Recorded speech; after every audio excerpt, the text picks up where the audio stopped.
Kembali di Fakta 62, Majelis Kehormatan Mahkamah Konstitusi akhirnya putuskan vonis atas dugaan pelanggaran etik Ketua Mahkamah Konstitusi saat memutuskan gugatan perkara Undang-Undang Nomor 7 Tahun 2017 tentang pemilihan umum. Sidang etik putuskan berhentikan status Anwar Usman sebagai Ketua Mahkamah Konstitusi.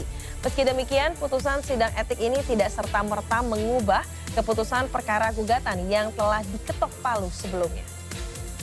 Kan ini kan hanya untuk membaca putusan, nggak ada interupsi, nggak ada apa. Jadi silahkan petugas atur gitu ya. Selasa sore, Majelis Kehormatan Mahkamah Konstitusi akhirnya berada pada ujung persidangan, mengetuk palu putusan dugaan pelanggaran etik terhadap 9 hakim MK yang bertugas saat gugatan perkara Undang-Undang Nomor 7 Tahun 2017 tentang pemilihan umum. Adik ipar Presiden Joko Widodo, Anwar Usman, sang Ketua Mahkamah Konstitusi adalah sosok yang paling disoroti lantaran hubungan kekerabatan dengan orang nomor 1 di negeri ini. Ya. Tapi setuju, Prof? Hah? Setuju? Ya, apa kata MK? Memutuskan, menyatakan satu, para hakim terlapor secara bersama-sama terbukti melakukan pelanggaran terhadap kode etik dan perilaku hakim konstitusi sebagaimana tertuang dalam Sabta Karsa Utama, prinsip kepantasan dan kesopanan. 2. Menjatuhkan sanksi teguran lisan secara kolektif kepada para hakim terlapor. Sidang etik putuskan, Anwar Usman terbukti melanggar prinsip ketidakberpihakan, prinsip integritas, prinsip kecakapan dan kesetaraan, independensi, kepantasan, dan kesopanan. Anwar Usman juga diberhentikan dari jabatannya sebagai Ketua Mahkamah Konstitusi dan dirinya sementara waktu tidak berhak mencalonkan diri ataupun dicalonkan untuk menjabat Ketua MK.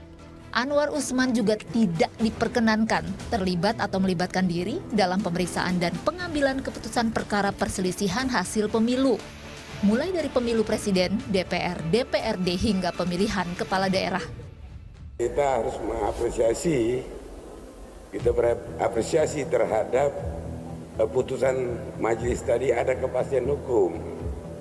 Ada kepastian hukum terhadap status Ketua Mahkamah Konstitusi yang sudah diberhentikan dari status Ketua Mahkamah Konstitusi. Meski demikian, putusan sidang etik ini tidak serta-merta mengubah keputusan perkara gugatan yang telah diketok palu sebelumnya. Mengenai syarat capres-cawapres, berusia minimal 40 tahun, berpengalaman sebagai kepala daerah, atau sedang menjabat kepala daerah. Jadi prinsipnya yang salah kita katakan salah, ya kan? Yang benar kita bilang benar, gitu aja. Nah, tentang rule of the game, aturan main untuk pemilu, itu satu hal. Kedua, tentang dinamika politik, hal yang lain lagi. Okay? Nah, yang kita urus ini tentang bagaimana keputusan diambil, karena itu menyangkut soal perilaku etik para hakim. Sosok Gibran Rakabuming Raka yang ditengarai jadi pangkal perkara pun dipastikan tetap bisa diproses oleh KPU untuk selanjutnya diputuskan lolos atau tidak jadi calon wakil presiden. Tim Liputan melaporkan untuk NET.